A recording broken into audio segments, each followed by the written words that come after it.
Oh, hi there. I didn't see you come in. Welcome to my Christmas special. Now, I was just inhaling this delightful scented flannel candle that a student got me last year. It's very much appreciated, especially if you like the smell of flannel. Now, this year's Christmas special is a little more special than usual because we have a special guest. We've got Mel here, so please say hi, Mel. Hi, everybody. That's right. It's a wonderful time. We're going to do some Christmassy things. One of my favorites, though, is listening to Christmas music. You may have heard it on the stereo there. We just heard Jingle Bells. Sounds like it's finishing up. They're just finishing the jingling and the belling. It's pretty wild. But you know what? I think we can do a better job. How about we sing a version of We Wish You a Merry Christmas? What do you say, Mel? Let's do it. Okay, let's pause this garbage over here. Okay, on three. You ready? I'm ready. 3, 2, 1. We wish you a Merry Christmas. We wish you a Merry Christmas. We wish you a Merry Christmas and a Happy New Year. Now bring us some figgy pudding. Now bring us some figgy pudding. Now bring us some figgy pudding and bring it right here. Now, the next line to that song is one that I'm not going to sing because I found it always disturbing and horrifying. You know that line, right? We won't go until we get some. Yes. Now bring it right here. This is a threat. Yeah. I don't know, in this season of Jesus and of giving and Santa, where do threats come in? Like, is this some sort of organized crime operation? It's always been very puzzling, and yet people still sing it with a smile on their face. I think it's because they're afraid of whoever first wrote this song. It's really terrifying, but that's not the only Christmas song that needs some serious questioning. Now, Frosty the Snowman, I mean, first off, it's very concerning because Frosty is running off with these kids. They're following him. It's kind of like the Pied Piper. I mean, really, Frosty, like, is he some kind of cult leader? I mean, that's what he really seems like. But where it really crosses the line into law breaking is when he led them down the streets of town right to the traffic cop, and he only paused for a moment when they heard him holler, "Stop." They're disobeying an officer of the law. I mean, this is like O.J. Simpson style. Chase, run away down the streets of town. I mean, you know, if it ends in tragedy, it doesn't surprise me. You know, and it does eventually. Tragedy happens when Frosty melts away. Does melting away mean that the police, you know, they took him down in a sting operation? I guess we'll never know the true story because he melted away. He's not telling any more tales. But you know what? In this season of Christmas, one of the most special things is spending time with the elderly, with your loved ones, with Grandma and Grandpa. And there's one Christmas song that basically says, "Sorry, Grandma and Grandpa, but Christmas is not for you." And I know you know what I'm talking about. It's the Christmas song. It actually has the gall to call itself the Christmas song. All these Christmas songs, and it's called itself the Christmas song, and in brackets, chestnuts roasting on an open fire. So it says, "So I'm offering this simple phrase to kids from 1 to 92. So suddenly you're 93 and no more Merry Christmas to you. It's like, sorry, Grandpa, for your 92nd birthday, we got you a coffin for Christmas. We expect you to be using it by now that you're 93. I mean, you're not supposed to be kicking around using the planet's resources." Now, it's a compelling point, but still, you know, Grandpa's been around a long time. Why can't we just wish him a Merry Christmas? Some Christmas songs are really disturbing, and it leaves you with a cold chill in your soul, like Frosty the Snowman. So I think it's time for a hot drink. What do you think? I would love a hot drink. Let's go make ourselves do it. a cup of hot apple cider. See you in the kitchen. Welcome back. And first off, Mel, I've got to apologize. I kind of cut you off there when you were talking about how excited you were for cider. I think I was just too excited and maybe a little bit thoughtless, kind of like the little drummer boy who is smashing away a drum right next to a newborn baby. I mean, you know, amazing that Jesus wasn't born with hearing loss with those kind of conditions in the stable. Also amazing that he didn't trigger an animal stampede, but that's another story. So today, we've got an amazing drink. So I hope you can accept my apology. Absolutely. Okay. Yes. Well, that makes one person who can accept my apologies. Okay, most people just hold grudges forever, and oh gosh, that's why I locked the door. Okay, so we're making apple cider today, some delicious apple cider. And now apple cider, it's got a dangerous and thrilling history. So in Europe, in apple cider, apples were often fermented as drinks in places that were a little more northern and cold that couldn't grow grapes. Like northern France, a place like Normandy, cider is their big drink they have instead of wine because they have apples instead of grapes. It's light and refreshing. But now in North America, we often consider apple cider. There are hard ciders that have alcohol, and I'm not going to be having that because, oh my gosh, we're having a responsible holiday here. We're having some non-alcoholic apple cider right here. So the question though is, what's the difference then, if it's non-alcoholic, between cider and juice? Actually, in a lot of places in North America, they've actually struggled over this question. It's been a soul-searching decision. I was reading how in Massachusetts, they actually said the cider has got its pulp and the different parts still in there. It's unfiltered. Whereas apple juice, you've taken out all those little parts. In any case, with apple cider, the alcoholic version, they have the apples fermented, just like you have fermented grapes or fermented yeast in these various drinks. And when they started with refrigeration, I guess this was a big problem because they were trying to refrigerate the fermented drink, and somewhere in the mix, something went wrong, and people were actually getting sick from basically drinking spoiled apple drink. So fortunately, that is probably not going to happen to us. We're probably not going to get poisoned. Although if we do, it'll certainly add to a lot of views. So here's hoping, right? So this mix, it's fairly easy to make. You put the mix in. You first have to open the package, otherwise it won't work. You put it in, so here we go. And be careful, because the dust can get in your eyes, and then you'll be blind.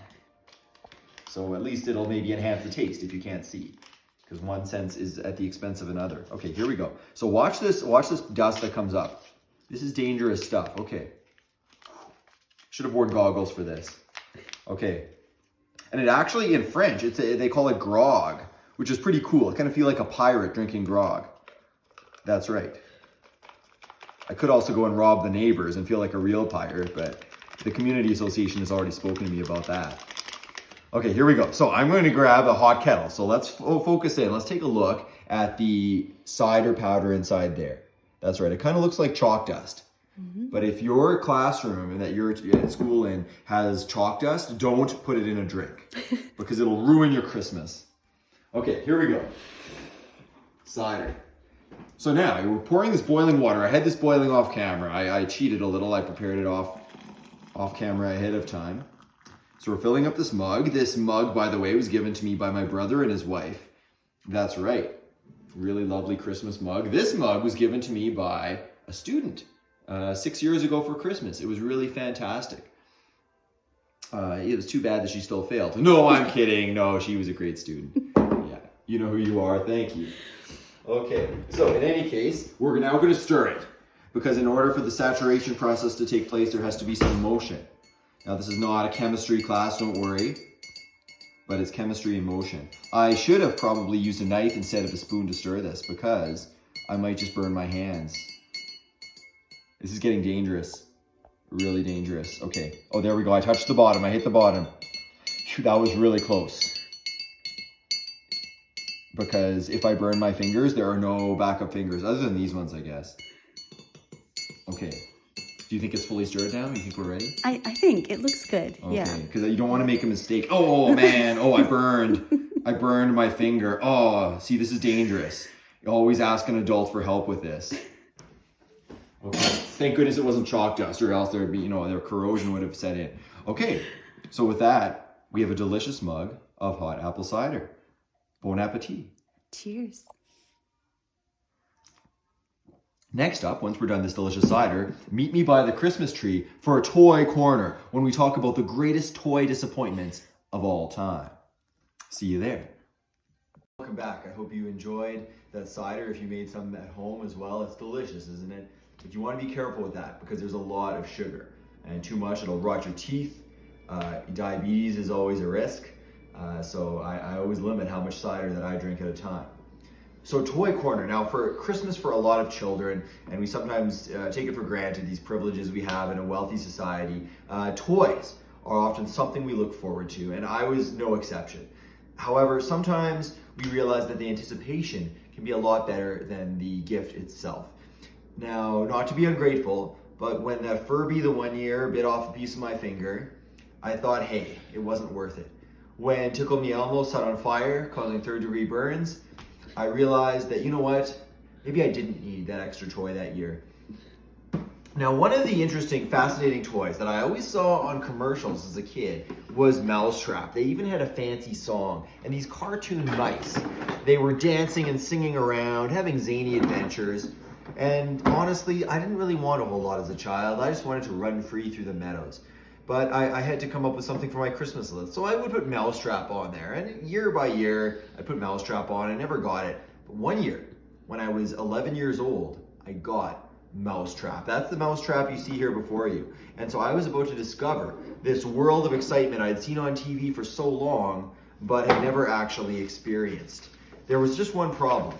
I never realized that you had to put it together, the Mousetrap, and that I didn't really like putting things together. So this led to a bit of a difficult situation. Fortunately though, for me as a child, I had parents who were happy to just do it all for me. Now the problem was with Mousetrap, I don't know if you've played this before, but the whole idea is you're actually supposed to build the Mousetrap as you're going along. You're not supposed to have it pre-built before you even start the game. So take a look at all these parts. Now, I mean, you've got to read a whole, how many page manual is this? 8, 9, 10 pages? Wow, like that's probably more than you read in your English class the whole year. So with this Mousetrap, it's absolutely a ton of work. I didn't want to do that work though. I was very happy my parents assembled it for me. The thing is, if you want to take a closer look at the board here, if the trap is already assembled, it's just a very simple board game. It's go back to start, go back 6 spaces. So we can even have around here without the machine, or you can build your own custom one. But that's the thing, there's no customization. You're supposed to build it. All these spots are numbered in the part where it goes. So let's see where the numbers are. It says front. See, I don't have the patience to go through the manual here, but they do have pictures. They do have pictures. So these stairs, boom, we're gonna make a Mousetrap here. Now the thing is, if you've got a mouse, you've got a person, you got a human here as well. A human can fall down the stairs. This is deadly. Tragedy, trying to catch these mice. It can be very shocking. And essentially what this is, it's what's called a Rube Goldberg device. I don't know if you've ever had to make one of these in science class. A long time ago when I taught science, some past teachers and their lesson plans, they said, make a Rube Goldberg device. That would be an amazing project. I thought, what a useless project. Who wants to make a machine that's deliberately more steps than you need? So this Rube Goldberg device, I mean, you know what? All you need really to kill a mouse is a brick. You don't need all of these fancy contraptions. It's outrageous. So anyway, let's try a real life Mousetrap. We got a blue mouse, a yellow mouse. Where's the start? You can't even find the start. Where's it? Okay. Start is right here. Okay. The stairs blocked it off. So we got our blue mouse, our yellow mouse, and you know what? Just for company, because it's Christmas, let's add the red and green mouse too. Okay, so you got these 4 mice. So how would you really trap these mice? Well, what you would do is you would take a real Mousetrap, a much smaller one, just a little piece of wood with a little spring, and let's just say that this was that Mousetrap. The best thing to add to it is not cheese like this Mousetrap cheese, but peanut butter. Because peanut butter, the cheese, they can easily just get right off there. But peanut butter, they have to lick off, and that's when it snaps on them. Now, if you take a look at that door over there, that's my garage. And I've had a few mice in my time. And let me tell you that it seems like fun and games, trapping these mice. But when you look into the dead cold eyes of a mouse that you've killed because you don't want it spreading disease in your house, you realize that it's not a game at all. It's not like this game of Mousetrap. So between the Rube Goldberg device and the tragedy of the mouse, take a look at the cold, lifeless eyes of this mouse. That's right. It's a game where the expectations really don't match with reality. So this Christmas, before wishing for a whole bunch of toys that you may regret, think about the loved ones in your life and think about, are they at risk of disease from mice? And how can you protect them? And even better yet, how can you prevent mice from getting into your house so that you don't have to have their story end in tragedy? Now, on that note, I'd like to wish you a very Merry Christmas. And Mel, do you wish to wish anyone a Merry Christmas? I wish everybody a Merry Christmas and a Happy New Year. Oh, that's fantastic. That sounded very sincere. Well, we hope you have an amazing Christmas and stay safe and watch out for those mice. Bye-bye. Bye.